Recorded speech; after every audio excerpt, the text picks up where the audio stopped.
Kayu besi rawa sepanjang 17 meter ini disiapkan untuk membuat salib.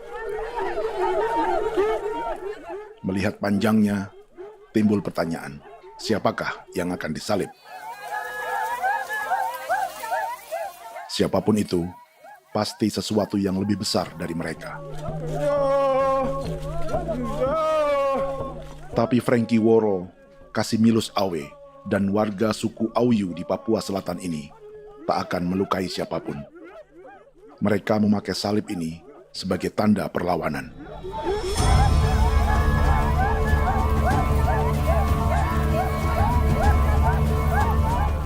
Yang mereka lawan memang lebih besar, yaitu pemerintah Republik Indonesia. Pemerintah sedang mengincar 2,5 juta hektar hutan orang Papua untuk proyek tanaman industri pangan dan energi.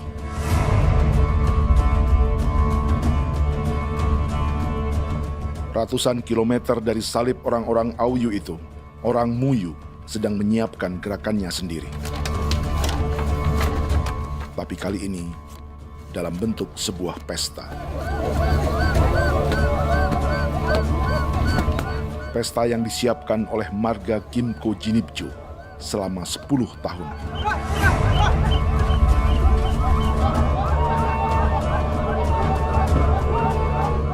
Sosok di marga ini adalah Willem Kimco, orang asli Papua yang tak punya kartu identitas kewarganegaraan manapun.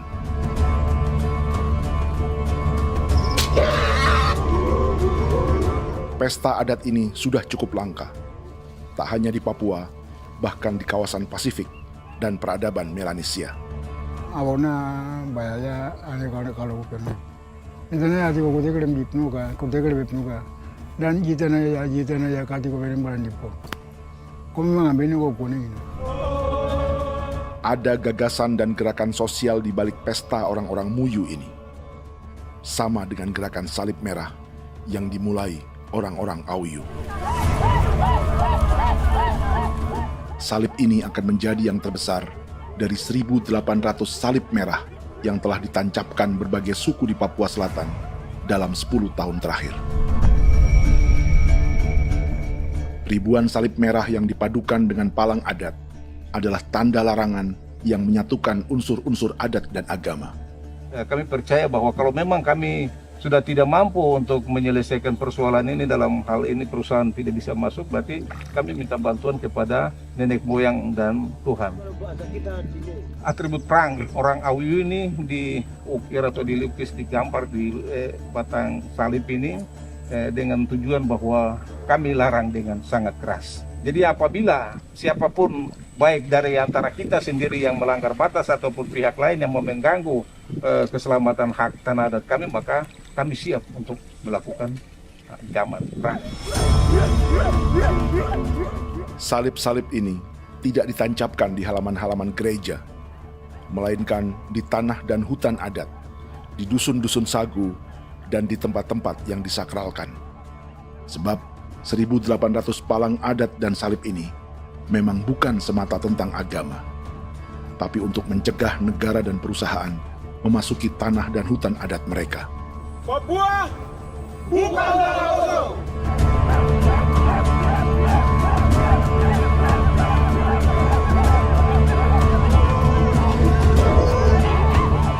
Di zaman TikTok ini, kami ingin menceritakan semua ini lewat film yang pendek.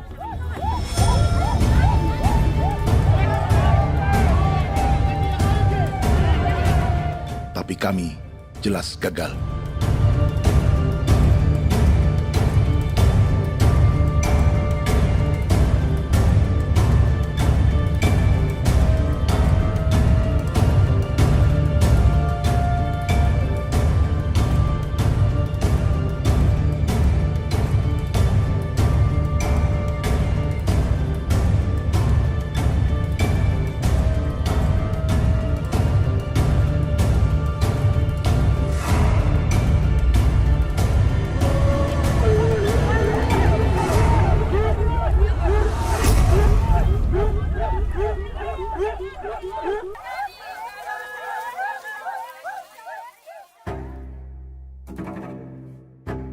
Di planet ini, ada 5 pemilik hutan hujan tropis terluas yang tersisa.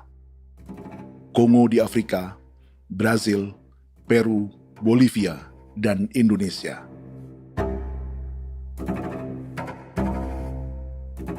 Di Indonesia, satu-satunya pulau yang hutannya masih terjaga adalah Papua, pulau terbesar kedua di dunia setelah Greenland. Lewat sejarah kolonialisme yang panjang, pulau ini kini dikuasai 2 negara. Bagian barat oleh Indonesia yang juga dikenal sebagai West Papua, dan bagian timur menjadi Papua Nugini. Dan tepat di perbatasan ini, di bagian Indonesia, sedang terjadi proyek pemusnahan hutan terbesar di dunia.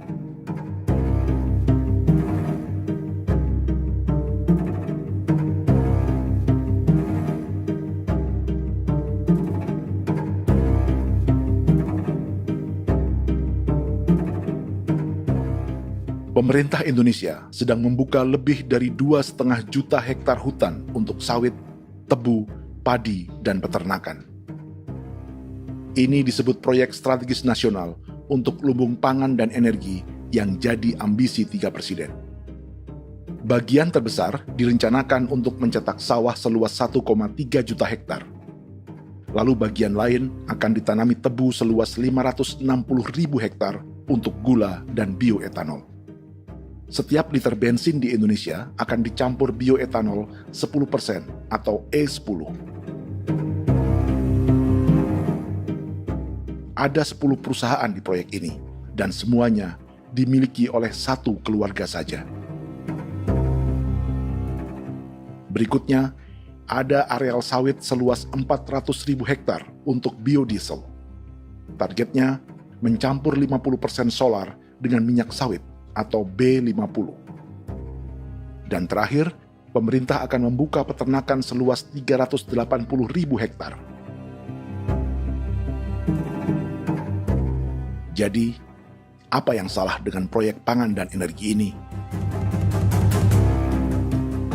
5 orang Papua dalam film ini akan menjawabnya.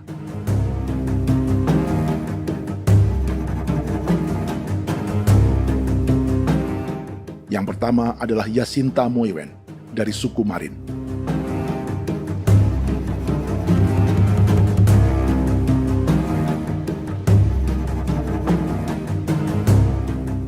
Yasinta dan warga di distrik Ilwayap di Merauke sudah menjadi korban. Hutan dan rawa sebagai sumber pangan dan ekonominya telah dihancurkan. Jalan sepanjang 135 km sedang dibuat, dan di kiri kanannya akan dicetak 1 juta hektar sawah. Mereka sulit menolak atau melawan. Salib sudah digeser, masih datang lagi dengan senjata mereka nih. Karena proyek ini juga dijaga tentara. Macam-macam senjatanya.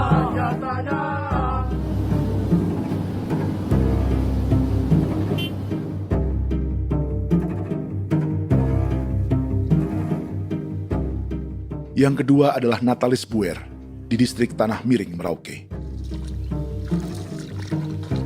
Petani milenial ini merasa ditelantarkan.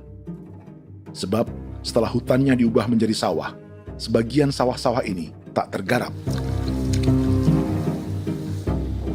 Orang asli Papua seperti Natalis tak punya modal untuk benih, pupuk, perawatan, hingga ongkos panen.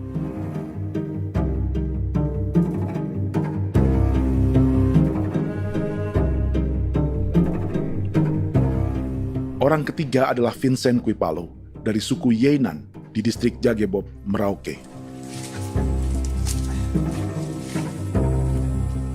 Vincent dan suku Ye sedang menjadi korban. Hutan adat orang-orang Ye sedang dihancurkan untuk perkebunan tebu dan bioetanol. Tanah mereka juga diincar untuk markas-markas militer, pasukan yang akan menjaga proyek pangan dan energi ini.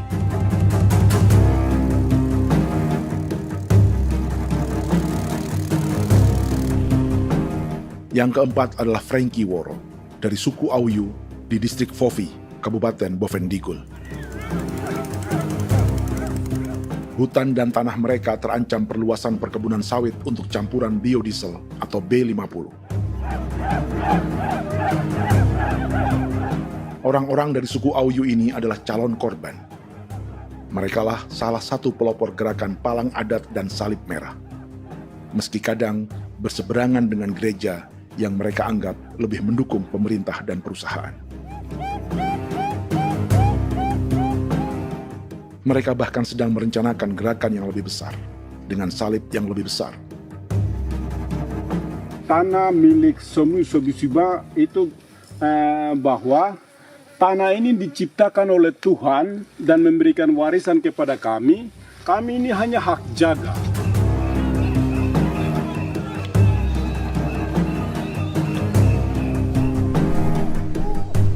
Sosok kelima adalah Willem Kimco dari suku Muyu di Bovendigul. Tokoh adat dari Muyu ini hidup di garis belakang proyek negara, sehingga belum menjadi korban. Tapi mereka sedang bersiap menghadapi segala kemungkinan. Tinggal di belantara dan perbatasan membuat sebagian mereka tak punya status kewarganegaraan. Tapi mereka telah hidup jauh sebelum ada Indonesia atau Papua Nugini.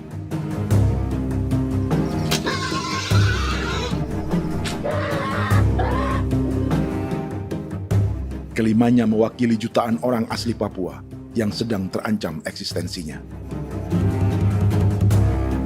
Jika kita merasa kepunahan peradaban Neanderthal di Eropa, Aztec dan Inca di Amerika, atau aborigin di Australia adalah sejarah masa lalu, film ini menceritakan bagaimana pemusnahan sebuah bangsa dan kepunahan sebuah peradaban sedang terjadi di masa hidup kita.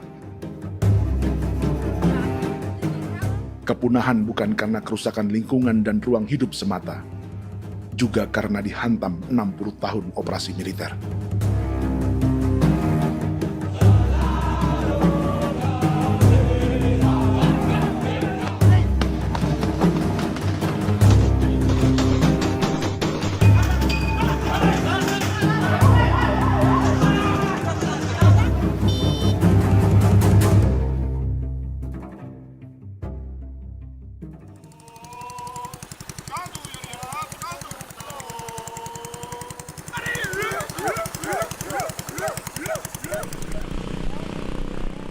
Frankie Woro dan orang-orang Auyu sedang berburu.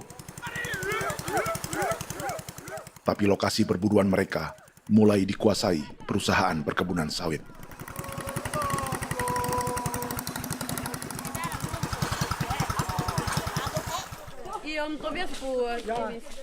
Kita akan menuju arah ke Inabusu. Di sana kami akan masuk di wilayah konsesi perusahaan PT Indo Asiana Lestari, dan di situ ya ada survei-survei mereka yang mereka pernah lakukan, tapi juga kami ada lakukan tanda-tanda saksi di sana.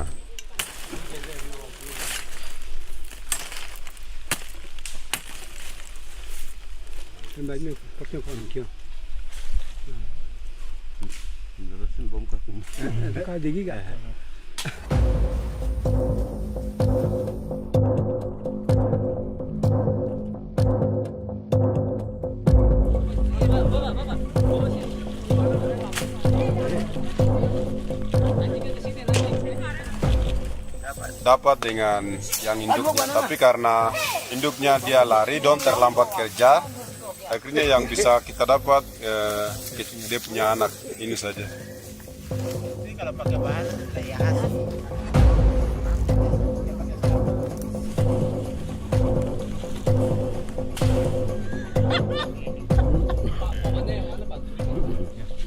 Pohon ini pohon bitanggur, dia punya kayu ini kita biasa gunakan untuk kerja perahu, dan juga kulit depu getanya itu kita pakai untuk kerja ini, panah-panah ini lem, jadikan lem ini, panah-panah. Hutan ini adalah supermarket bagi suku Auyu. Juga lumbung pangan atau bank untuk menyimpan deposito kekayaan alam. Hutan juga tempat yang penuh dengan sejarah suku, situs budaya, dan tempat-tempat sakral. Inilah yang sedang mereka pertahankan dari incaran pemerintah dan perusahaan.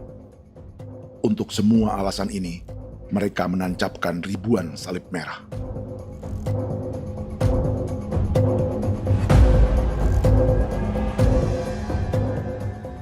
Tapi dari kampung, warga suku Auyu memberi kabar pada Frankie tentang intimidasi oleh aparat negara agar mereka melepas tanah ke perusahaan sawit dan berhenti memasang palang adat dan salib merah. Ada beberapa titik yang saya sudah siap, tetapi di sini emergensi dari saya, terutama di Kampung Sokangon, PT Damai Timber. Dia mengganggu saya dengan menggunakan kekerasan maupun pihak hukum. Dan kemarin saya ada pernyataan penolakan secara resmi, tapi masih tetap dengan menggunakan pihak hukum untuk masuk, untuk harus dituntut saya untuk harus diterima perusahaan itu. Kita di situ ada 15 marga, tetapi 15 marga juga tidak setuju. Marga-marga siapa yang terima dan marga-marga mana saja yang menolak. Nanti kita lihat dari pertimbangan itu, dan di situ dan kita undang mereka untuk bicara dengan kami. Sebagai sosok yang aktif dalam gerakan, warga Auyu terus memberi informasi lapangan kepada Frankie yang tak selalu berada di kampungnya. Izin pernyataan yang mereka paksa saya untuk tanda tangan itu, tapi sementara saya tidak tanda tangan. Data semua ada di tangan saya. Ya. Baik, kalau gitu itu lebih bagus karena tanda tangan itu yang berbahaya. Iya. Tanda tangan itu yang lebih berbahaya karena sekarang ini modern dan canggih, dan itu yang mereka biasa pakai untuk tipu muslihat. Mereka biasa pakai itu di tanda tangan itu. Betul. Dari Bambisa juga di Sofia dia masuk untuk memaksakan kami marga untuk harus menerima perusahaan itu. Tapi kemarin kami sudah menolak. Babinsa nama bosku. Babinsa ini nama bosku. Itu yang sekarang strategi militer yang sekarang mereka pakai. Jadi yang penting masyarakat itu yang benar-benar mau menolak siap dukung ketua marga siapa yang nanti tampil. Ini adalah peta konsesi sawit untuk biodiesel dalam proyek strategis nasional. Dan di distrik Fofi inilah, orang-orang Auyu hidup dari sungai dan hutan. Tapi Frankie di Bovendigul masih lebih beruntung. Setidaknya dibandingkan Yasinta Mowien di Merauke yang sudah kehilangan hutan dan rawanya.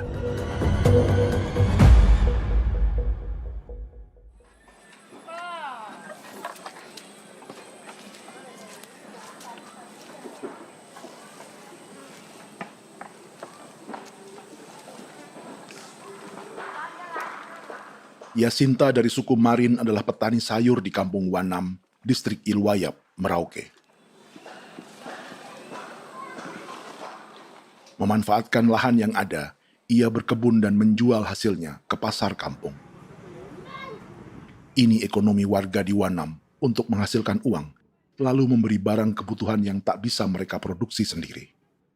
Tapi kehidupan sebenarnya ditopang oleh ekosistem hutan dan rawa. Inilah sumber pangan utama dan peradaban mereka.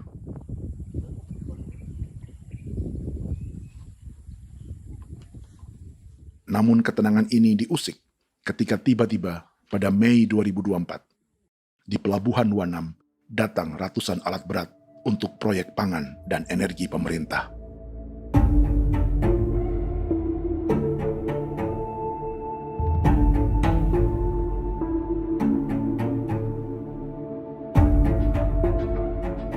Kami masyarakat setempat kami tidak tahu.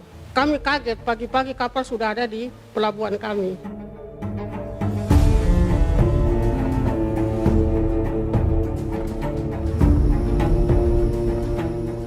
Yasinta Mowien atau Enrika Gebze dan warga lainnya tak pernah diajak bicara atau dimintai pendapat. Seakan-akan Papua adalah tanah kosong. Kita suka kaget yang dong bawa turun alat berat dong bawa turun, kita kaget masyarakat. Dorang subongkar itu kayu-kayu.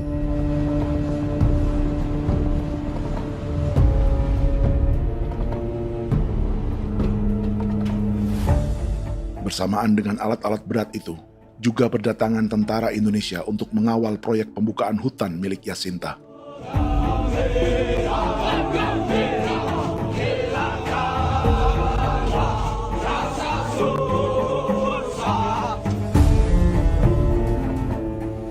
Ribu alat berat didatangkan dari Cina ke Papua oleh perusahaan bernama John Lin Group sebagai kontraktor pemerintah. Ini disebut sebagai pesanan eskavator terbesar di dunia dengan nilai 4 triliun rupiah. Misinya membuka hutan dan rawa milik orang Marin, salah satunya untuk membangun jalan sepanjang 135 km. Sementara di kiri kanannya akan dicetak sawah yang ditargetkan seluas 1,3 juta hektar. Jalan berupa garis lurus ini bukan rute tradisional ekonomi masyarakat. Jalan ini akan menghubungkan kawasan perkebunan sawit dan tebu di sebelah timur, juga untuk mobilisasi pasukan militer. John Lin Group adalah perusahaan yang dimiliki Andi Samsudin Arsyad atau yang dikenal dengan Haji Isam. Sebagian orang mengenalnya sebagai pengusaha yang hobi balapan mobil.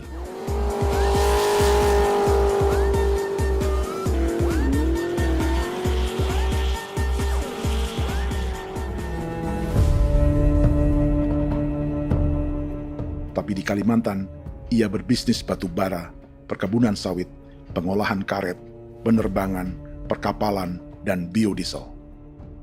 John Lin Group kini juga menjadi pemilik perkebunan tebu dan pabrik gula terbesar di Indonesia. Sayapnya melebar dari Kalimantan hingga ke Bombana, Sulawesi Tenggara. Perkebunan tebu, pabrik gula, dan industri bioetanol inilah yang juga sedang dikembangkan di Papua. Foto ini adalah momen ketika Isam bersama kerabatnya, Menteri Pertanian Amran Sulaiman dan Menteri Pertahanan Syafri Samsudin, meluncurkan program biodiesel atau B50 di Kalimantan Selatan. B50 artinya, setiap 1 liter solar, 50%-nya akan dicampur minyak sawit. Perusahaannya, PT John Lin Agroraya, menjadi salah satu pemainnya.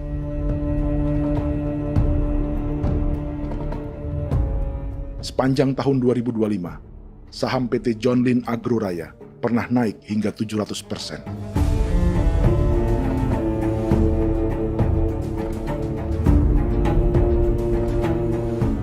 Perusahaan sawitnya yang lain, PT Pradiksi Gunatama, sahamnya bahkan pernah naik 4.000% hanya dalam 1 tahun.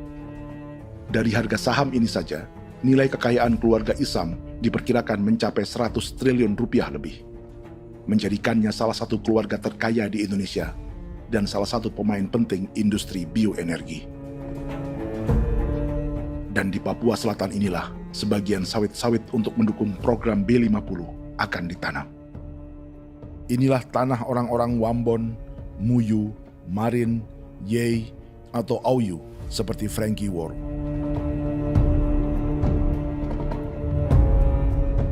Haji Isam pernah menjadi tim kampanye nasional Presiden Joko Widodo dalam pemilu 2019 saat melawan Prabowo. Bintang Mahaputra Utama diberikan kepada Saudara Andi Syamsuddin Arsyad. Beliau berjasa luar biasa dalam mendorong pertumbuhan ekonomi daerah maupun nasional. Setelah menjadi presiden, Prabowo memberi gelar kehormatan Bintang Mahaputra Utama pada Isam.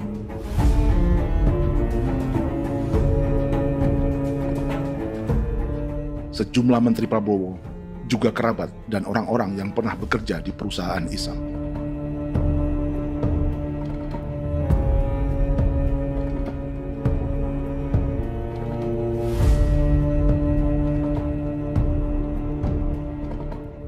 Lawan sebesar inilah yang sedang dihadapi Jacinta di kampung Wanam, Merauke. Atau petani perempuan lain seperti Enrika Gebse. Jadi alam kita ini sudah rusak. Jadi kita itu biasa jalan dari sini tuh harus pasang jerat di situ, harus cari makan di situ lagi. Itu tempat-tempat itu pasang-pasang jerat, tempat babi, rusa, sekarang sudah tidak ada lagi.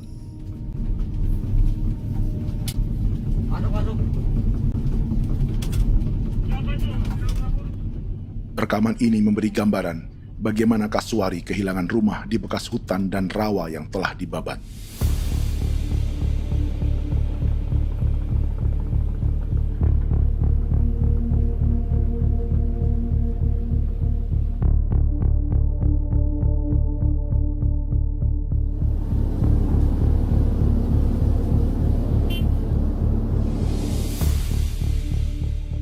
Keterlibatan tentara dalam proyek pangan dan energi di Papua memakai dalih bahwa ancaman terhadap negara kini tak hanya perang secara militer,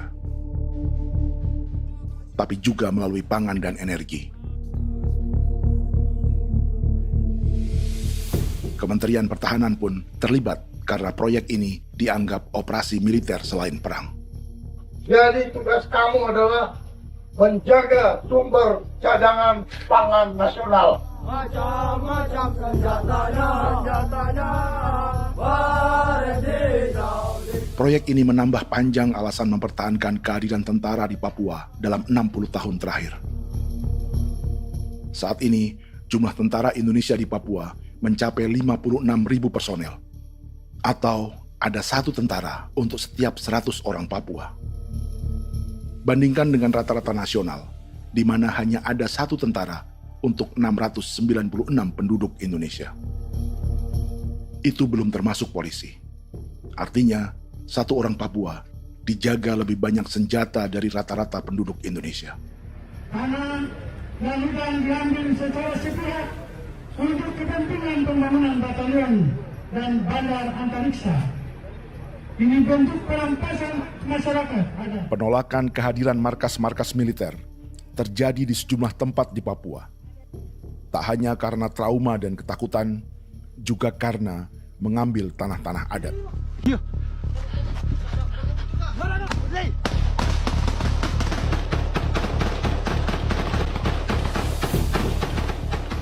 Salah satu alasan mengapa militer terus ditambah di Papua, karena masih ada perlawanan dari Organisasi Papua Merdeka atau OPM selama 50 tahun terakhir. Ayo. Tapi kekuatan militer OPM diperkirakan hanya 1.430 personel dan 360 pucuk senjata. Selebihnya, mereka menggunakan senjata tradisional.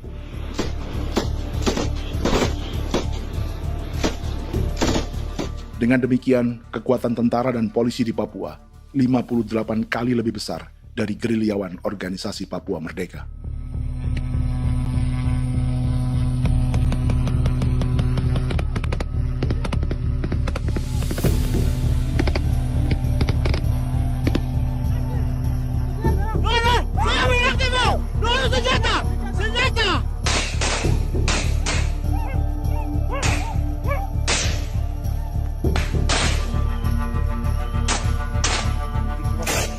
Sebagian tentara berada di garis depan pertempuran, tapi sebagian besar lainnya terlibat operasi non-tempur menjaga proyek pemerintah dan investor swasta. Seperti Batalion Infanteri Teritorial Pembangunan di distrik Jagebob, Merauke ini. Lokasinya bersebelahan dengan konsesi lahan tebu untuk gula dan bioetanol milik PT Murni Nusantara Mandiri. Baik perusahaan maupun markas militer, keduanya mengambil hutan milik suku Ye dari marga Kuipalo. Tapi dorong datang, tanam ini saja di sini, tanam papa nama ini. Victor Kuipalo menunjukkan apa yang terjadi. Jadi kita juga kaget ini. Nah kalau ini papa nama ini memang, ini papa nama ditanam tapi bukan haknya mereka yang ini. Ini hak kami di sini, hak dusun kami, marga Kuipalo yang punya hak dusun ini. Setelah memasang patok, alat berat mulai bekerja untuk membangun markas militer di tanah orang Ye.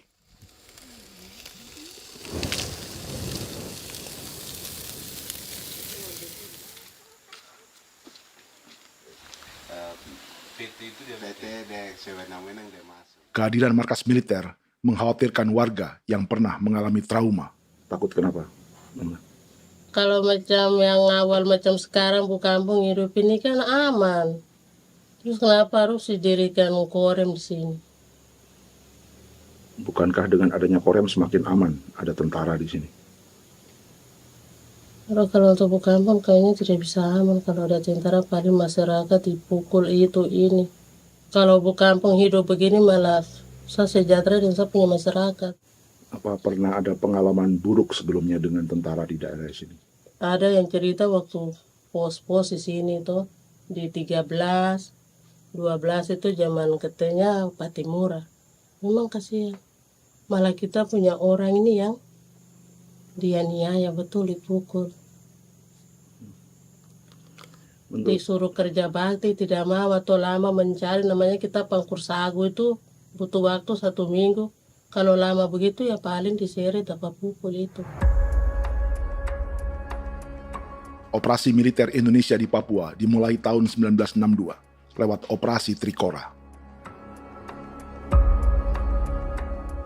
Tapi perlawanan bersenjata pertama di Papua baru dilakukan tahun 1965 di Manokwari.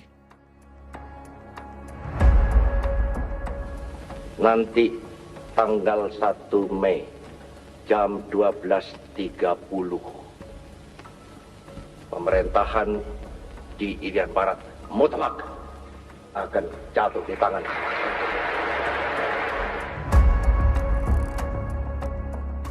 Sejak itu, selama 60 tahun, operasi militer untuk menaklukkan Papua terus dilakukan.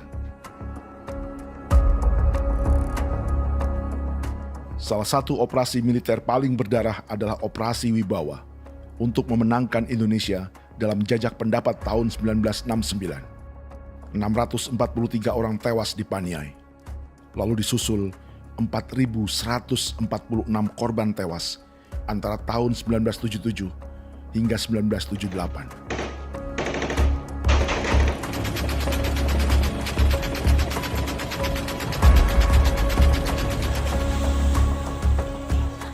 Operasi militer ini menimbulkan gelombang pengungsian hingga kini. Dewan Gereja Papua mencatat 103.000 orang menjadi pengungsi pada tahun 2025 dan nyaris tak diberitakan media-media Jakarta.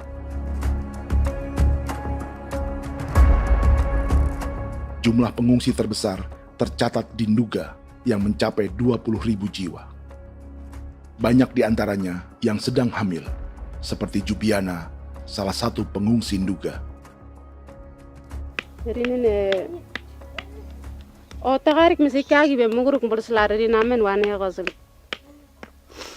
bigari me egirik munene an nimbo misle berselar nene wam darik lek prak de oi gore bangal no so ndak lo yo nandam yanet ndang no yat de nanen di ko nerwa membri wal marwa egirik munene wa tringel no semana ngal siak ya ber kumbik nyak masala orena me wo suluk ri namen wani go semane kuman nak wani wani ndemo lo ndak misri namen bre go lo nak no semana ne be minit waru ra kana bi ne dige war de mino pragit de laina bulan Maret April yana mana kantan barang ne lire na bam ne Jubiana lalu menamai anaknya pengungsi Kogoya. Selain Jubiana, juga ada Emma dari Maibrat yang melahirkan di hutan.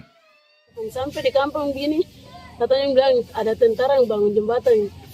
Ya, capek itu juga pun masih tahan. Kembali lagi ke hutan lagi. Berputar sampai saya jatuh di tengah jalan. Orang sampai terbanting di kayu semuanya. Berasa sakit begitu. Melengkapnya tuh Domika Serli, pengungsi Wako. Masyarakat sipil dari Kampung Aitrem sementara mengungsi karena kampungnya sementara dikuasai oleh TNI Polri.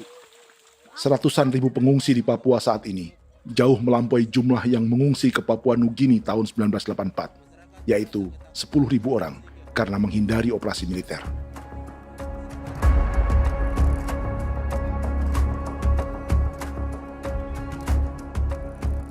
Bersamaan dengan operasi militer, eksploitasi sumber daya alam Papua juga dilakukan sejak masuknya tambang emas dan tembaga Freeport pada tahun 1967.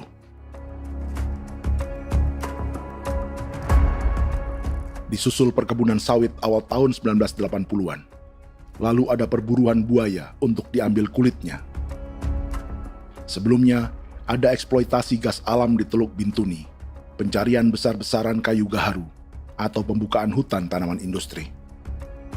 Ini belum termasuk perburuan dan perdagangan ikan arwana di selatan Papua, penebangan kayu merbau dari hutan-hutan Jayapura, emas di Blok Wabu Intan Jaya, bahkan nikel di pulau-pulau kecil Raja Ampat. Dan kini, dalam skala yang belum pernah terjadi dalam sejarah, Papua dipaksa mencetak sawah, tebu untuk bioetanol, dan sawit untuk biodiesel.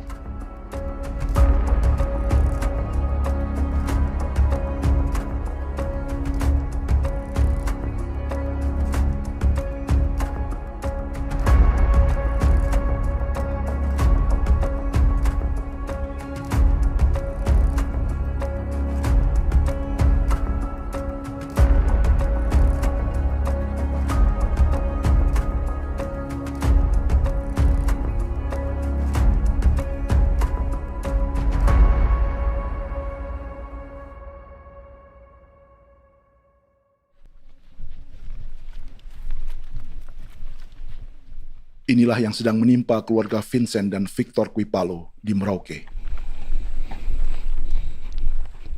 Hutan mereka diambil untuk markas militer dan industri perkebunan, PT Murni Nusantara Mandiri. 1 dari 10 perusahaan yang diberi konsesi untuk menanam tebu dan memproduksi gula serta bioetanol seluas 52.000 hektar.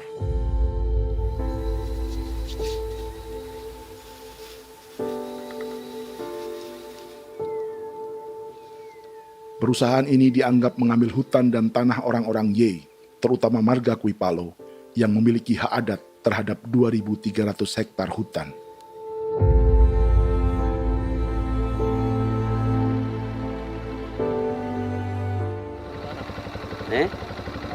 Tentara?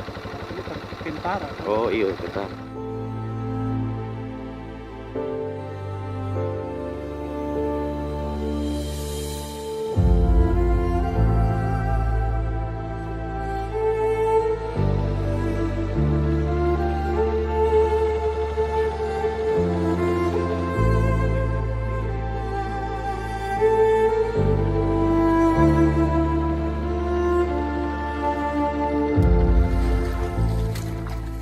Keluarga Kuipalo sedang melihat apakah perusahaan semakin mengancam tanah mereka. Dan kekhawatiran itu terbukti. Iya, makanya tadi saya bilang ini dari sini saja dekat ini sudah masuk di dalam ujung lapang ini. Ini hutan, yang ini hutan yang dorong ada bongkar sekarang ini. Ini sudah punya alat sudah dekat ini. Dekat sekali ini. Ini di sini. Nacau, kelapa itu yang jalan lama, jalan setapak ini. Dari udara, terlihat alat-alat berat semakin mendekati tanah orang-orang Ye, marga Kuipalo.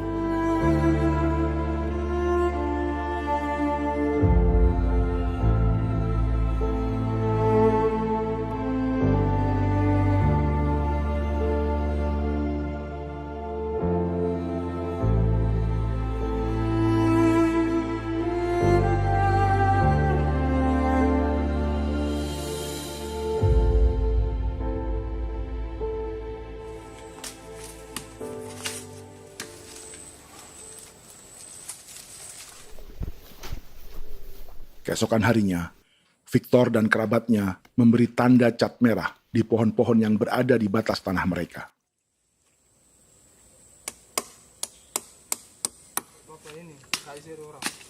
Tapi tanda peringatan adat ini tak diindahkan perusahaan.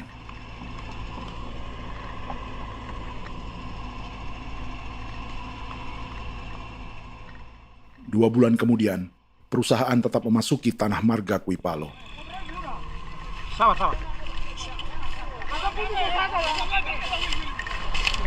Kami manusia, kau lihat. Tapi kita sudah sakit hati sekali saya katakan adik. Ini sama baikin kalau pikiran berubah lagi. Kami juga punya tangan, hanya beda rambut. Mister itu juga. Woi, buka. Tidak.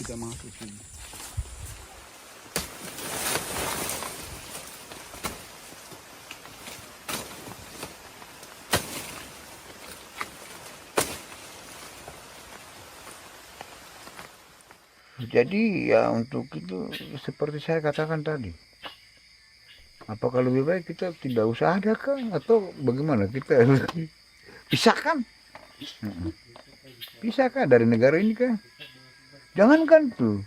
Saya kemarin bicara sama Daniel, datang sama saya dengan persoalan Kodam ini. Saya bilang, Pak Daniel, kalau lebih baik saya ngungsi ke Papua Nugini. Dia bilang, aduh Bapak jangan begitu. Ya memang, kalau tidak bisa menghargai kami, lebih baik pilihan yang itu yang saya memilih. Lebih baik saya pindah dari sini. Saya mengungsi ke Papua Nugini, di negara tetangga. Masih di laut. Apa? Saya bilang sama Kapolsek, Pak, Agustus ini 17 Agustus saya tidak kasih naik bendera merah putih. Saya bendera ada, nanti saya taruh di meja. Bendera saya ada. Karena saya punya pikiran percuma kita ini merasa bahwa kita hidup di bawah naungan merah putih. Ternyata merah putih tidak lindungi kami. Tidak anggap kami sebagai kami rakyatnya. Dia lambang negara. Dan kami menghargai lambang negara itu. Ternyata lambang negara ini, kita bernaung di bawah lambang negara ini, kita tidak dilindungi. Hak kita tidak dihargai.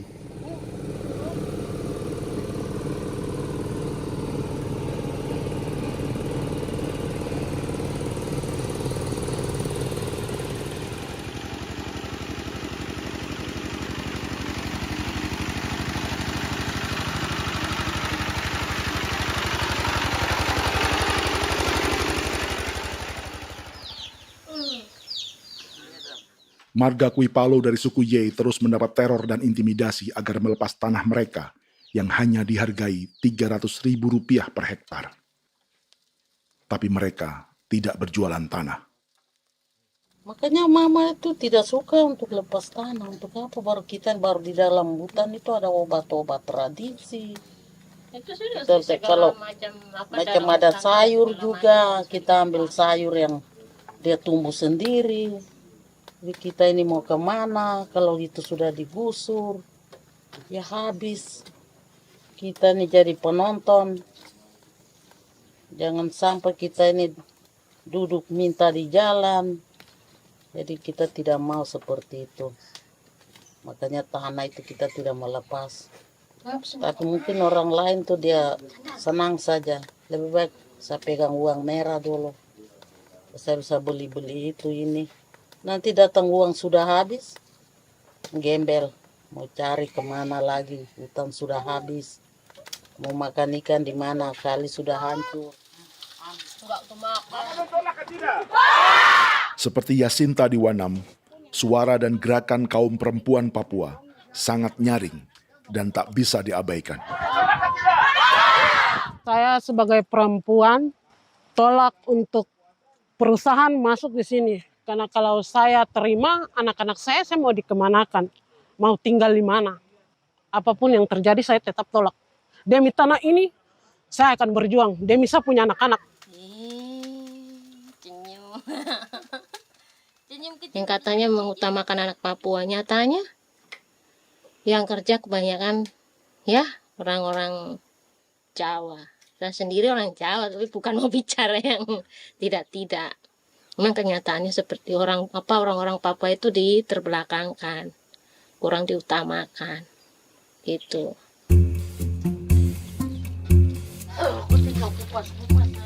Proyek food estate seperti mencetak sawah, bukannya tak diikuti warga Papua.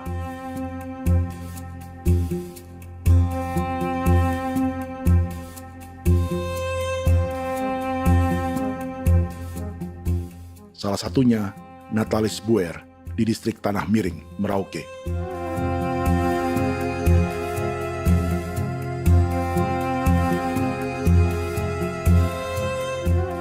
Setelah menghabisi hutan, pemerintah Indonesia mencetak sawah untuk tanaman padi karena beras mulai menjadi makanan pokok menggantikan sagu.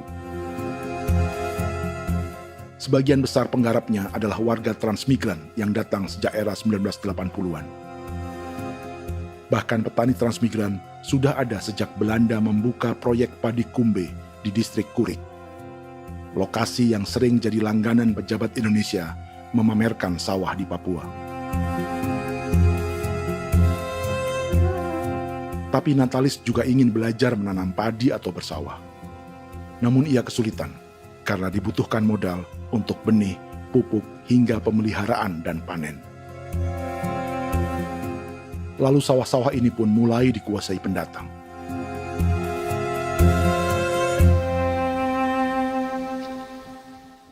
Tapi sejauh ini di kampung kami ini yang saya lihat memang ada kelompok kami punya di sini yang sudah tergabung dalam Gapoktan, kemudian masuk dalam optimalisasi lahan.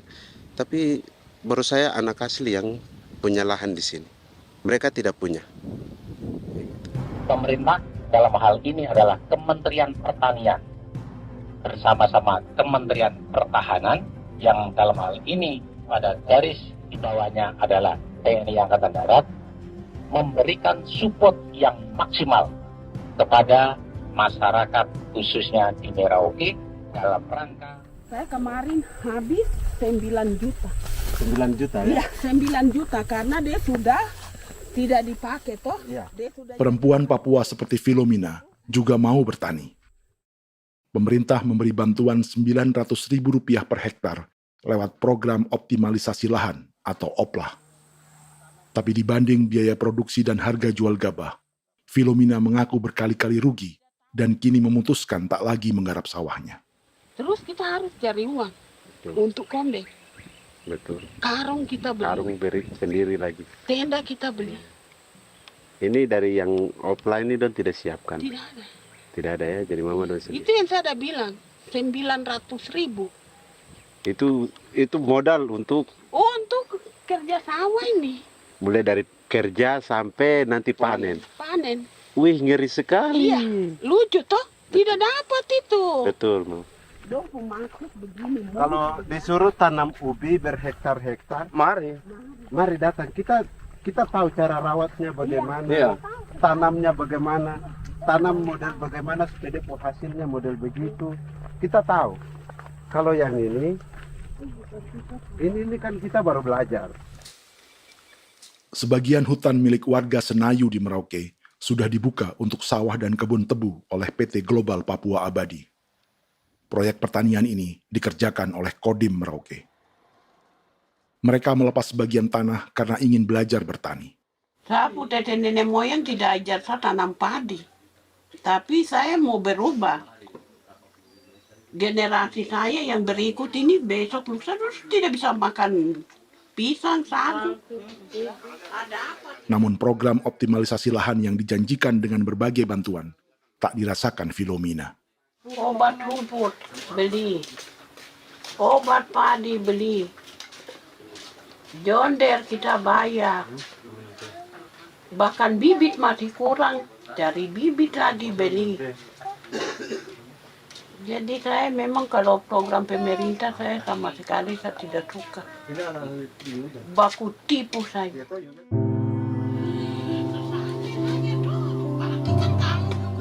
Mereka merasa ditinggalkan sendiri, jatuh bangun belajar bertani padi. Sementara sumber pangan dan air yang semula mudah didapat, kini telah berganti sawah dan kebun tebu. Dulu kita masih bisa jalan, nanti masak di kali, pakai air kali. Minum pakai air kali. Sekarang, kok mau masak? Tidak ada air, Air sudah susu, mau minum tidak bisa. Sudah dengan obat. Drone semprot tebu itu saja drone. Drone yang semprot. Saya lihat di itu. Jadi kita bukan drone yang terbang di atas untuk disemprot. Dong lempar pupuk di bawah ya dia mengalir ke kali. Mengalir ke kali, ke rawa-rawa.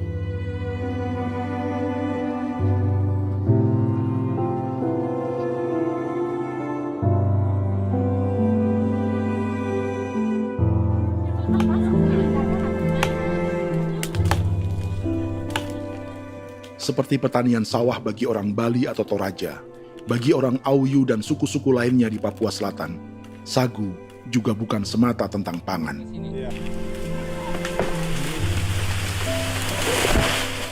Bagi orang Auyu dan Marin, sagu adalah kerabat, sosok orang tua, sosok nenek moyang yang harus dijaga dan dilindungi. Lagi bikin apa mama ini mama? Pakai toko itu sagu.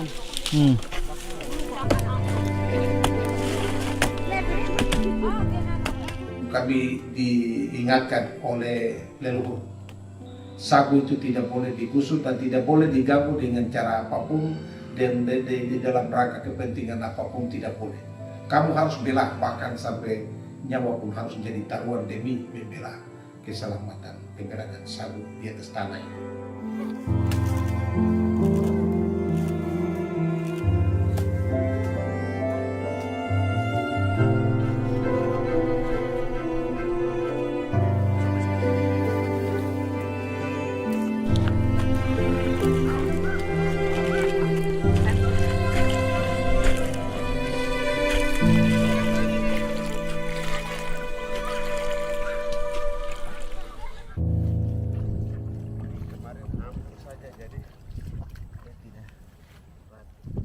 Menurut Natalis, pemerintah di Jakarta mendefinisikan lumbung pangan semata urusan beras dan mencetak sawah. Sebenarnya orang Papua itu bukan tidak bisa bertani. Kami tanam ubi itu bagian dari pertanian. Nah, pertanian yang dimaksud oleh pemerintah itu harusnya selalu itu kalau bisa pemerintah harus spesifikkan pertanian apa yang dimaksud, pertanian tanam padi atau pertanian tanam ubi, petasan dan lain-lain. Ini yang harus dispesifikkan dulu. Begitu, sehingga tidak menjustifikasi kami orang asli Marin bahwa kami tidak bisa bertani. Bukan. Kami buka kebun besar-besar di sana, bahkan bermeter-meter, ratus-ratus meter pakai sekop, bukan pakai ekskavator, tapi ini pakai skop. Itu pertanian, begitu. Bagi Natalis, alih-alih memaksimalkan sawah-sawah yang sudah ada untuk petani Papua, pemerintah selalu membuka hutan baru, seperti dikerjakan perusahaan John Lynn Group dan melibatkan tentara. Padahal, sejarah keterlibatan militer dalam proyek food estate atau cetak sawah adalah sejarah kegagalan yang bertubi-tubi 4 presiden selama 30 tahun terakhir.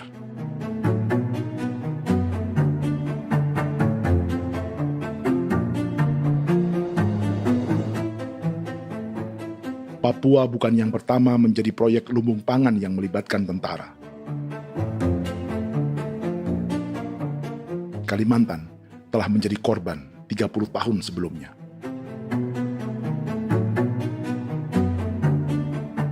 Ini adalah bekas hutan yang sudah dibuka di Pulang Pisau, Kalimantan Tengah. Tahun 1996, di era Presiden Jenderal Soeharto, ia menghabisi 1 juta hutan di lahan gambut untuk mencetak sawah demi memenuhi ambisi swasembada beras, bukan swasembada pangan. Hutan tropis Kalimantan dihabisi dalam skala yang belum pernah terjadi dalam sejarah. Di bawah rezim militeristik, tak ada yang berani melawan keinginan Soeharto, termasuk orang Dayak seperti Kuneng. Nggak bisa dihalangi itu. Nggak boleh dihalangi.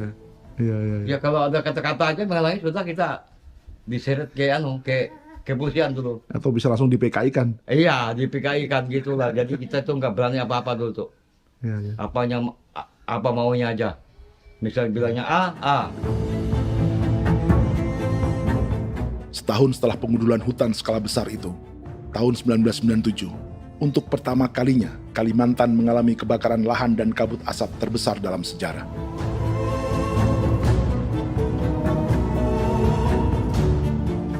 Sebagai ilustrasi, ini kondisi kabut asap tahun 2015.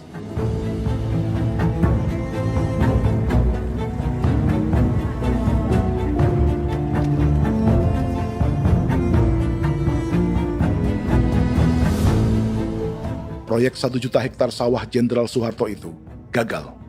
Bendungan dan saluran irigasi mangkrak hingga kini. Mei 1998, rezim Soeharto tumbang, 2 tahun setelah ia menumbangkan jutaan hektar pohon di Kalimantan. Setiap tahun, lokasi ini menyumbang kebakaran dan kabut asap yang merugikan jutaan orang. Sawah yang berhasil di Kalimantan justru bukan sawah yang dibangun Jenderal Soeharto, melainkan yang dirintis para transmigran sejak era 1980-an. Sawah-sawah inilah yang ikut digarap oleh militer di era Presiden Joko Widodo. Dan hasil dari proyek food estate Presiden Jokowi itu sama sekali jong nih, nggak ada harapan lagi sudah seperti ini. Tapi Jokowi terus memperluas area food estate hingga 16.000 hektar. Presiden Jokowi juga menyerahkan urusan lumbung pangan ini kepada Prabowo yang saat itu menjadi Menteri Pertahanan. Salah satunya di Kabupaten Gunung Mas, Kalimantan Tengah, untuk membuka perkebunan singkong seluas 31.000 hektar. Food Estate Singkong Jenderal Prabowo ini dimulai dengan membuka 600 hektar hutan di Tawai Baru. Proyek singkong untuk bioetanol ini pun dijaga tentara. Dan seperti Jenderal Soeharto, proyek Jenderal Prabowo ini pun gagal.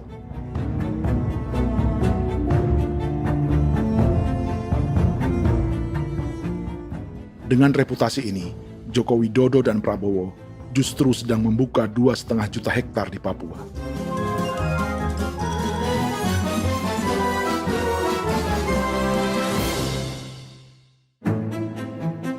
Setelah Jenderal Soeharto, Presiden Jenderal Susilo Bambang Yudhoyono juga mencoba membuka food estate di Papua sejak tahun 2010. Namanya Merauke Integrated Food and Energy Estate atau MIFE. Proyek ini juga gagal. Lalu di lokasi yang sama, Jokowi berusaha meneruskan dengan proyek mencetak sawah 1,2 juta hektar yang juga gagal. Sekarang yang paling siap adalah 1,2 hektar. Yang 1,2 juta hektar. Dan kini, Prabowo yang pernah gagal dengan 600 hektar singkong di Kalimantan justru akan mengulangi di Papua dengan skala 2,5 juta hektar. Di daerah Papua pun harus ditanam kelapa sawit supaya bisa menghasilkan juga BBM dari kelapa sawit. Dalam setiap proyek pangan dan energi di Papua, yang lebih menonjol bukan tanaman pangannya, melainkan untuk energi atau bahan bakarnya. Sawit untuk biodiesel dan tebu untuk industri bioetanol. Ada 10 perusahaan yang diberi konsesi hingga 0,5 juta hektar untuk tebu. Dan 10 perusahaan itu dimiliki oleh satu keluarga saja.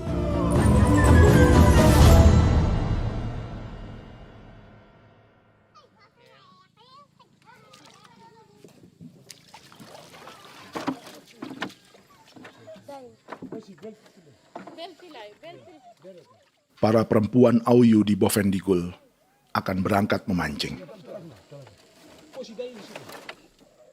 Priska Beni membantu menyiapkan perahu.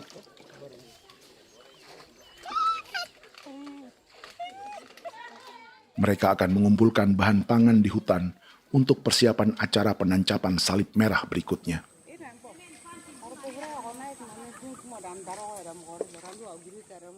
Priska sudah mengambil posisi memancing.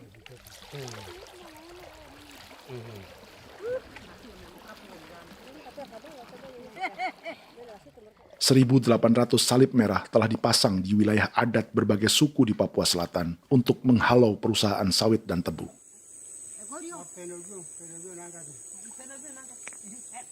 Maria Tebung yang paling muda datang membawa hasil. 2 ekor ikan gastor alias gabus toraja. Sebagai generasi Z, pendidikannya sampai sekolah dasar. Di perusahaan perkebunan seperti sawit atau tebu, ijazah SD hanya bisa menjadi buruh kasar. Tapi ia tak tertarik. Karena kita hidup itu dari alam, kita pancing, juga di darat, bawa anjing, terus bikin pagar sagu, dapat babi, bawa baru kita makan. Jadi kita tidak mau perusahaan masuk. Sementara Priska Beni masih mencari peruntungan. Tapi baginya, menjadi nelayan di Sungai Fofi masih lebih baik daripada bekerja 9 tahun di perkebunan sawit. sudah pengalaman, jadi kita tidak mau lagi. Seberapa lama ketika kerja itu? Selama di sana. 9 tahun di sana. 9 tahun? Saya baru pulang dari perusahaan. Selama 9 tahun kerja di sawit, bisa punya rumah kah? Atau Tidak. motor kah? Tidak. Johnson kah? Tidak. Cuma makan saja. Pendapatan juga kan tidak lebih. Habis dimakan.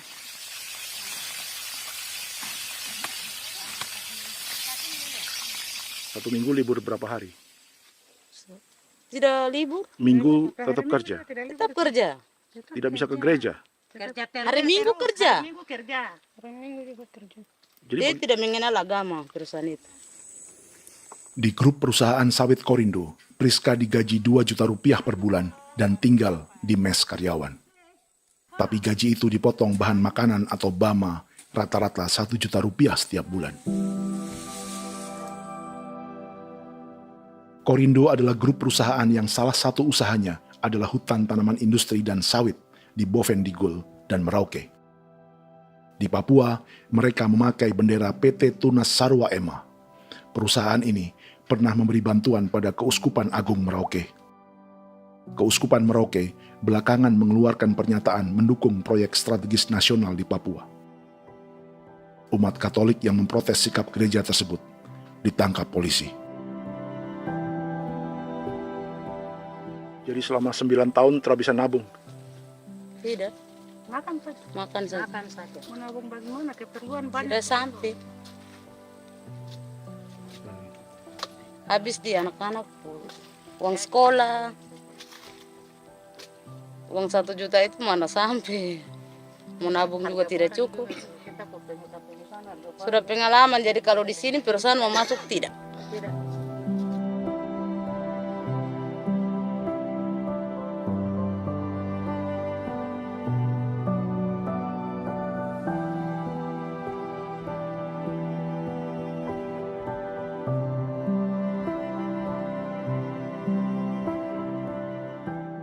Dan menu makan siang seperti ini agaknya sulit bagi buruh sawit atau tebu yang digaji 2 juta rupiah per bulan. Generasi Z seperti Maria Tebung atau generasi milenial seperti Priska Beni punya matematika ekonominya sendiri. Sawit untuk biodiesel atau tebu untuk bioetanol tak akan ada bedanya bagi mereka.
Perkebunan tebu 1,5 juta hektar di Merauke adalah ide 3 presiden untuk menggenjot penggunaan bioenergi sebagai campuran bahan bakar fosil. Selain swasembada pangan, swasembada energi di daerah Papua pun harus ditanam kelapa sawit supaya bisa menghasilkan juga BBM dari kelapa sawit. Juga tebu menghasilkan etanol. Singkong, kasava juga untuk menghasilkan etanol. Bioetanol adalah bahan bakar nabati atau tumbuhan yang dapat dicampur dengan bensin. Sama dengan program biodiesel yang mencampur solar dengan minyak sawit. Pertamina saat ini sudah menjual BBM bioetanol dengan campuran 5% yang dipasarkan dengan merek Pertamax Green 95. Tapi pemerintah ingin menaikkan kadarnya menjadi 10% atau E10. Maka ke depan kita akan mendorong untuk ada E10. Kemarin malam sudah kami rapat dengan Bapak Presiden. Bapak Presiden sudah menyetujui untuk direncanakan mandatori 10% etanol. Idenya untuk mengurangi ketergantungan pada bahan bakar fosil yang diimpor dan menimbulkan polusi.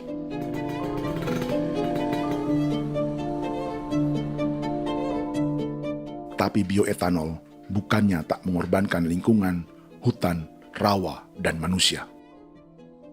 Karena program E10 membutuhkan 7,3 miliar liter bioetanol, maka lahan yang dibuka untuk menanam tebu bisa mencapai 1,3 juta hektar. Sementara saat ini, luas perkebunan tebu di Indonesia hanya 500 sampai 600 ribu hektar.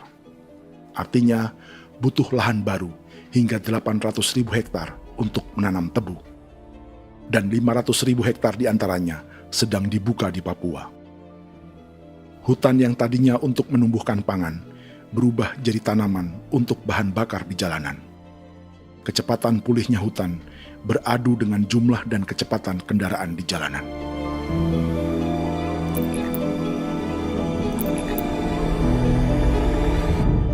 Dahaga terhadap energi tak pernah bisa dipuaskan. Setelah minyak sawit untuk biodiesel, dunia kini merambah singkong, jagung, dan tebu untuk bioetanol.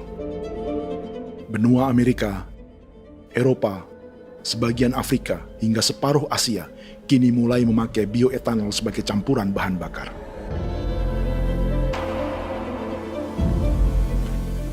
Selain perebutan lahan, masa depan dunia juga dibayangi semakin mahalnya harga pangan karena persaingan antara perut manusia dengan tangki kendaraan. Ini adalah lokasi perkebunan tebu dan bioetanol PT Murni Nusantara Mandiri yang mengancam tanah Vincent Quipalo dan orang-orang Ye di Merauke. Beberapa kilometer di selatan adalah PT Global Papua Abadi yang mengancam tanah orang-orang Muyu dan Marin. Dua perusahaan ini adalah bagian dari 10 perusahaan yang mendapat konsesi lahan untuk tebu dan bioetanol di Merauke. Batas konsesi mereka bahkan sama dengan batas negara Indonesia dengan Papua Nugini. Salah satu ciri bahwa peta konsesi ini dibuat di Jakarta dari atas meja. Sama seperti kolonial Inggris dan Belanda ketika mereka membagi Pulau Papua dengan garis lurus pada abad 19. Seakan Papua adalah tanah kosong. Bedanya, meski peta konsesi ini mengatur batas 10 perusahaan, tapi perusahaan-perusahaan ini sebenarnya dimiliki oleh satu keluarga saja. Ini nama 9 dari 10 perusahaan tebu dan bioetanol di Merauke, Papua. 99% saham mereka dimiliki sebuah perusahaan bernama PT Merauke Nusantara Manis. Sementara 1% sisanya dimiliki PT Merauke Gula Mandiri. Tapi saham kedua perusahaan ini dimiliki PT Merauke Sugar Group. Dan perusahaan ini, 90% sahamnya dimiliki pengusaha bernama Angelia Bonaventure Sudirman, serta perusahaan bernama Zico Trust dan Resource Harvest. Lalu 10% lainnya dikuasai PT Papua Energi Abadi, yang pemiliknya adalah Dudi Christian dan Angel Madeline. Sekarang, mari kita lihat siapa mereka. Angelia Sudirman adalah keponakan dari salah satu konglomerat sawit Indonesia, Martias Fangiono. 9 perusahaan di Papua ini berada di bawah bendera Merauke Sugar Group. Dan Merauke Sugar Group hanya satu dari 7 grup perusahaan milik keluarga Fangiono.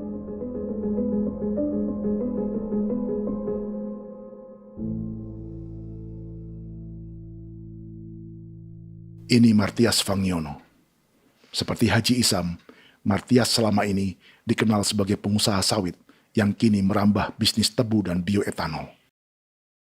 Ini momen saat penanaman perdana tebu di Merauke bersama Presiden Joko Widodo Juli 2024.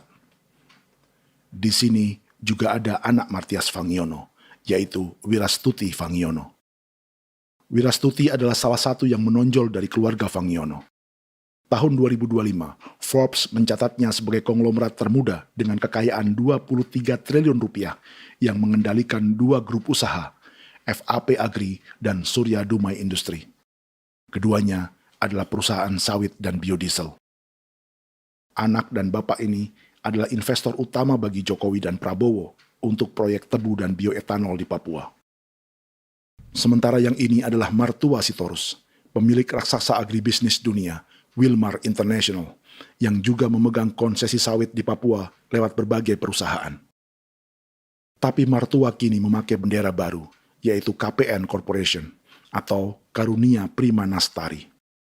KPN inilah yang memiliki kelindan bisnis dengan keluarga Fangiono untuk proyek tebu Merauke. Apalagi grup Wilmar yang didirikannya juga pemain gula utama di Australia. Tahun 2010, Wilmar membeli 100% saham perusahaan gula terbesar Australia, Sucrogin. Akuisisi senilai 1,5 miliar dolar Amerika ini langsung menjadikan Wilmar pemain tebu terbesar kelima dunia. Sebagian bibit tebu yang ditanam di Merauke adalah varietas yang dikembangkan Lembaga Riset Gula Australia atau Sugar Research Australia. Sugar Research Australia lalu menjalin kontrak pengembangan bibit dengan PT Global Papua Abadi milik Fangiono. Tapi masalahnya, Sugar Research Australia adalah badan publik yang tugasnya memajukan petani tebu dan sebagian dananya berasal dari pajak warga Australia. Itu artinya, warga Australia membiayai pengembangan bibit tebu untuk investor dan pemerintah Indonesia. Dokumen ini menunjukkan bahwa lembaga yang dibiayai warga Australia itu pernah memiliki kontrak penyediaan bibit dengan PT Global Papua Abadi milik keluarga Fangiono. Kontrak itu baru berakhir pada November 2024. Artinya, saat Presiden Jokowi dan keluarga Fangiono menanam bibit tebu pada Juli 2024 ini, kontrak itu masih berlaku. Nama lain dalam keluarga ini adalah Siliandra Fangiono, yang pada tahun 2024 dijuluki Raja Sawit Termuda dengan kekayaan 39 triliun rupiah dalam catatan Forbes. Ia mengendalikan grup First Resources. Secara umum, keluarga Fangiono memiliki 20 perusahaan di Sumatera, 32 perusahaan di Kalimantan, 1 di Jakarta, 2 di Singapura, dan 25 perusahaan di Papua. Di Papua, perusahaannya tersebar dari Sorong, Mapi, hingga Merauke. Para politikus dan pejabat Indonesia terus membesarkan konglomerasi, meski Martias Fangiono pernah divonis 1,5 tahun penjara karena kasus pembalakan liar dan kebun sawit ilegal tahun 2007. Sementara tahun 2022, Wilmar terlibat kasus korupsi ekspor minyak sawit dan divonis mengembalikan kerugian negara 11,8 triliun rupiah. Tumpukan uang ini disebut sebagai pembayaran dari grup Wilmar yang diterima secara simbolis oleh Presiden Prabowo pada Juni 2025 lalu. Tapi peran raksasa biodiesel dan bioetanol dunia ini belum akan surut di Indonesia. Bahkan sebaliknya. Sebuah dokumen presentasi bisnis dari Wilmar International Limited pada tahun 2010 ini bisa menjadi petunjuk.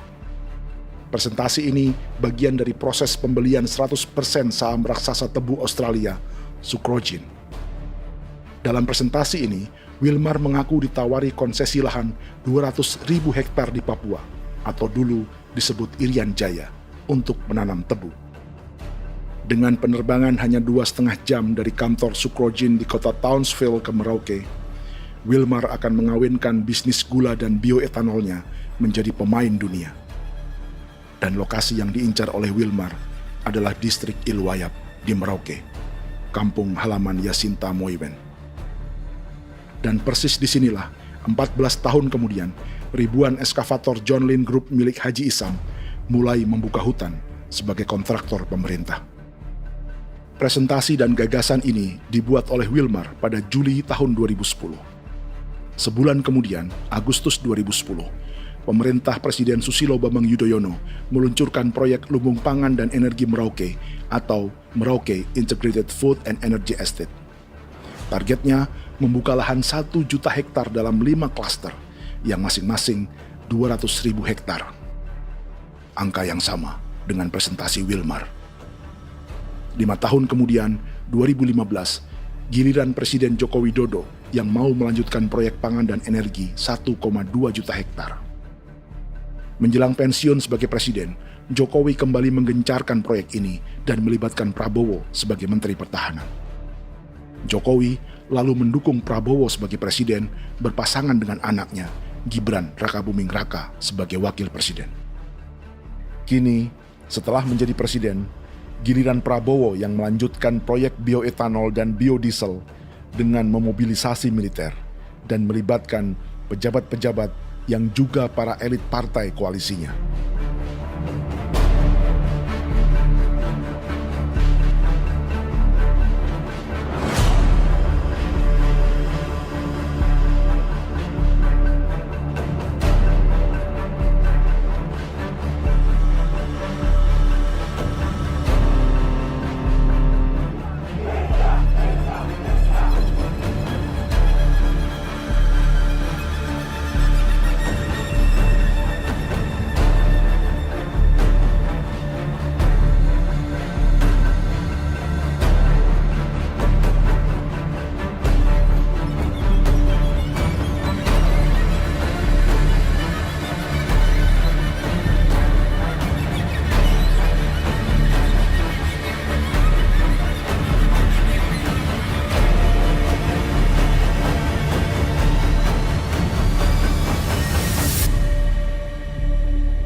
...300 tahun lalu, hutan-hutan di Pulau Jawa dalam waktu singkat berubah menjadi perkebunan tebu di bawah rezim kolonial Belanda.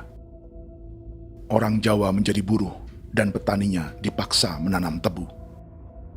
Dari kolonialisme dan politik tanam paksa itu, Belanda memperkaya negara dan para investornya. Tak puas membuka hutan untuk perkebunan di Jawa dan Sumatera, kolonial Belanda menanam tebu hingga di Suriname dan mengerahkan ribuan orang Jawa sebagai buruh pada tahun 1890. Inggris yang sudah menguasai negara seluas India dan Papua Nugini pun masih menanam tebu jauh di tengah Samudra Pasifik, di tanah orang-orang Fiji. Lalu memindahkan puluhan ribu orang India menjadi buruh di sana. 200 tahun sebelumnya, ratusan ribu orang Afrika bahkan diperbudak untuk bekerja di perkebunan-perkebunan tebu Spanyol dari selatan Eropa hingga Karibia, Kuba, atau Jamaika.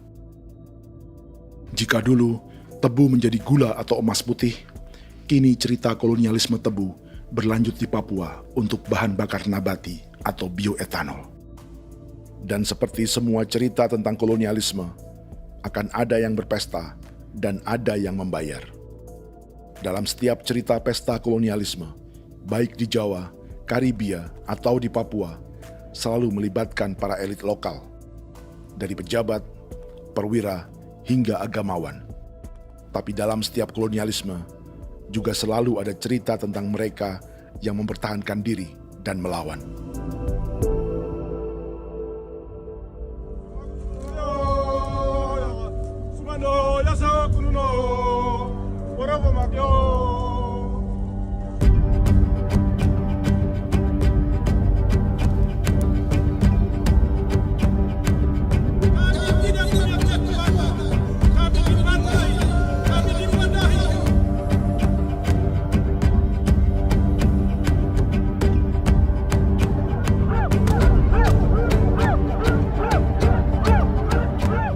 Dalam sejarah Gereja Katolik banyak pemimpin-pemimpin yang adalah, tanda petik itu adalah Judas-Judas juga. Jadi itu sudah pasti karena itu adalah manusia. Satu sisi sebagai manusia dalam perjalanan digoda, apalagi ada dalam posisi-posisi jabatan, ya mungkin banyak tawaran-tawaran lain, lalu disitulah terjadi pergeseran keberpihakannya kepada misi gereja tadi itu untuk umat, untuk mereka yang tertindas. Orang kirim eksavator, orang kirim tentara, orang kirim polisi. Pukul kami bukan pencuri, kami tidak pernah mencuri orang barang. Kami tidak pernah menangis ke orang lain. Kami tidak pernah menangis ke kita bapak mama, kami menangis kepadamu. Tuhan, kami lemah. Aku tidak tahu. Ini hijau orang lain datang ke bangsa kami, ke wilayah kami untuk kasih habis kami.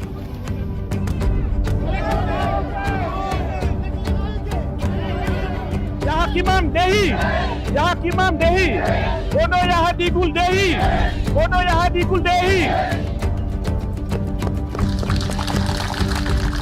Kita buat sasi seperti begini untuk menolak perusahaan apapun yang masuk di tanah kami. Kalau kita kasih, kita bikin rusak sekarang, kita punya generasi berikutnya mau dapat kemana. Jadi kita nyatakan sikap di sore hari ini, kami tolak. Apa yang dilakukan pemerintah untuk PSN adalah kejahatan. Pemerintah bagian dari kejahatan, aktor perusak dan pembunuh terhadap negara, terhadap alam, hutan, terhadap manusia. Jadi negara jadi aktor pembunuh. Jadi Pilatusnya siapa? Negara, pemerintah Jakarta ini. Tanah Wiu bukan tanah kosong. Masyarakat adat kami rasakan. Perusahaan tolak. Biar asal.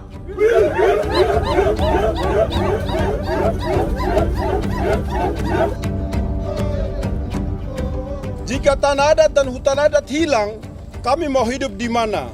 Maka di sini saya mau bilang, negara jangan tipu-tipu kami lagi.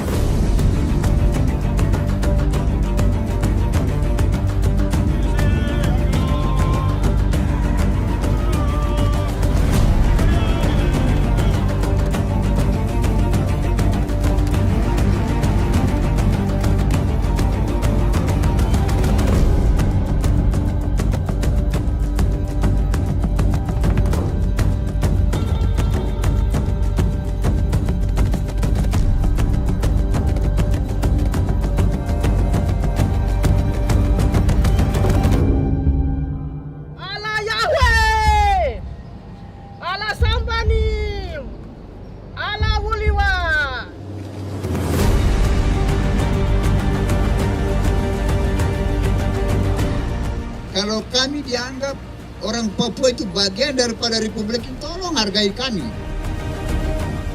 Dengan adanya PSN, PT John Lindrop yang sudah menerobos tanah kami dan hutan kami, merusak alam kami. Itu yang kami datang ke Jakarta jauh-jauh dari Papua. Kami mau bersuara kepada Bapak Presiden Prabowo Subianto, di mana keadilan untuk masyarakat Papua. Tolong lihat masyarakat Papua yang sudah mati. Kami bersepakat menyatakan, 1. Gereja-gereja di Indonesia mendukung masyarakat adat yang menolak proyek strategis nasional di tanah Papua. 2. Gereja-gereja di Indonesia menolak militerisme dan otoritarianisme di Indonesia.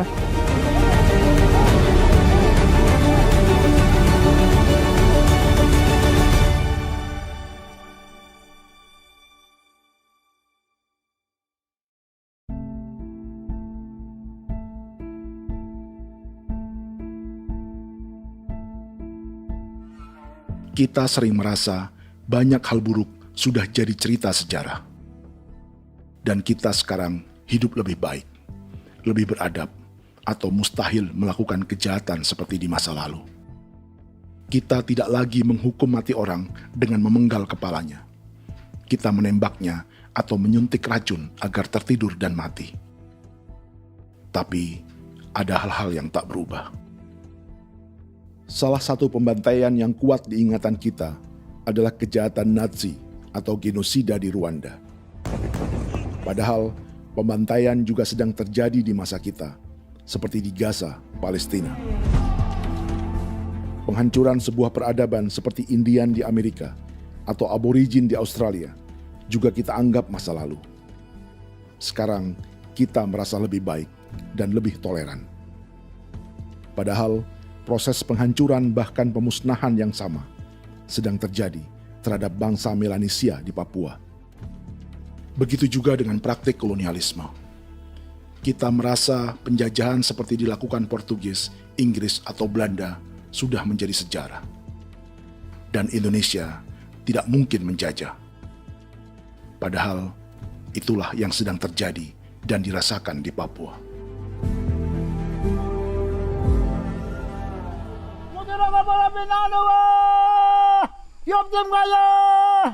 Kau yang maya, upaka maya, anak dia mana nama.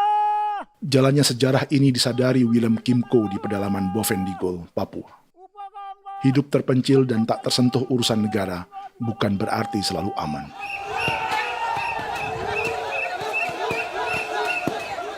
Untuk sampai di tempat ini, orang-orang Muyu menempuh 2 hari berjalan kaki mengarungi hutan, lembah, dan sungai.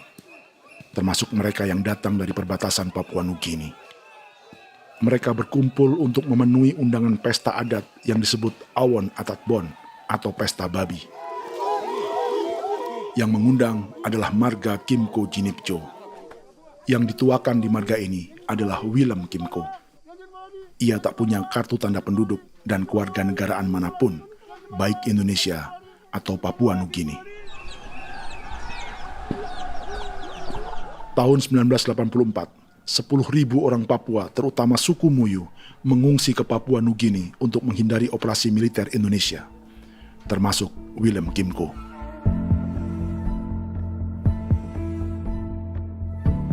Apa yang membuat pesta adat ini istimewa?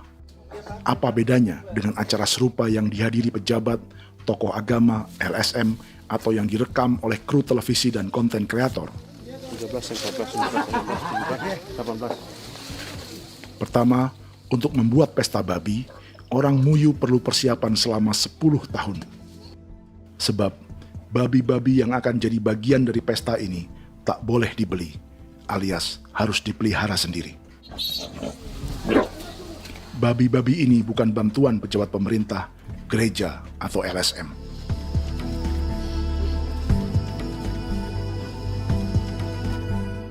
Yang kedua, babi-babi ini tidak dipelihara di kandang.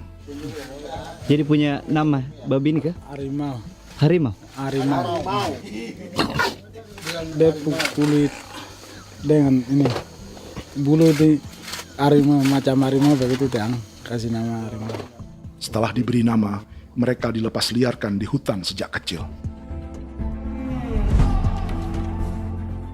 10 tahun kemudian, jika tiba saatnya pesta, para pemburu akan mencari mereka di dalam 479 hektar hutan milik marga Kimco. Suku atau marga lain tak akan mencurinya di hutan, karena mereka sudah punya babi dan wilayah masing-masing. Itu artinya mereka harus tetap menjaga dan mempertahankan hutannya agar babi-babi bisa hidup. Demikian juga dengan lahan pangan mereka, yang menumbuhkan sagu, keladi, atau aneka sayuran.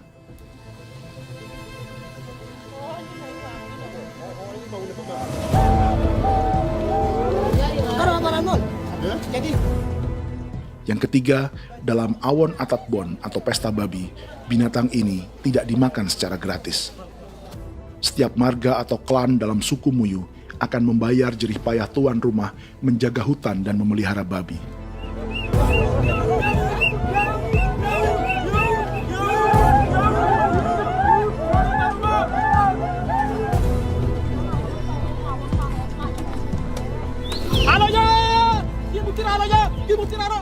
Ini seperti arisan untuk menjaga budaya dan lingkungan. Bagian dari budaya dan ekonomi timbal balik yang ditandai dengan siklus memberi dan menerima.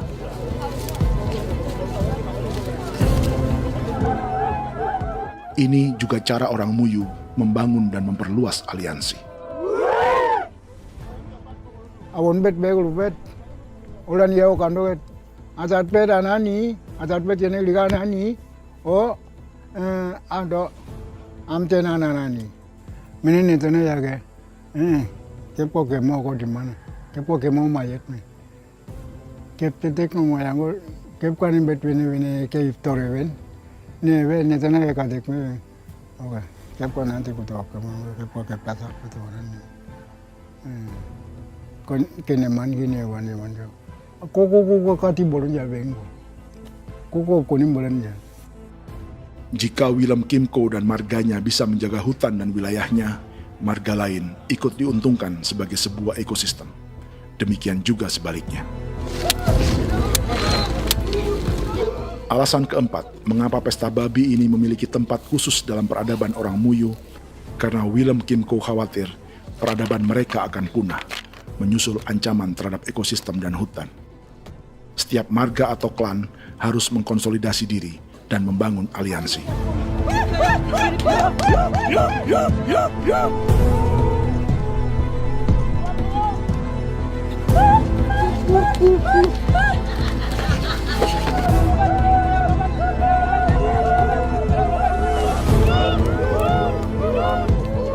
Kekhawatiran Willem dan orang-orang Muyu tak berlebihan.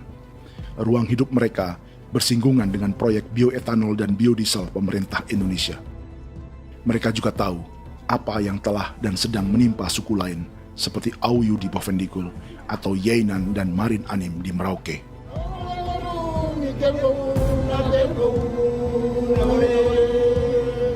Jika suku-suku lain menggunakan palang adat dan salib merah sebagai gerakan perlawanan, orang-orang Muyu memakai pesta babi untuk mempersiapkan diri dan konsolidasi. Sebab, berbeda dengan saat mengungsi tahun 1984, kali ini yang datang ke tanah orang-orang Muyu tak hanya tentara, juga alat-alat berat bersama para pebisnis pangan dan energi. Manu, awan atas.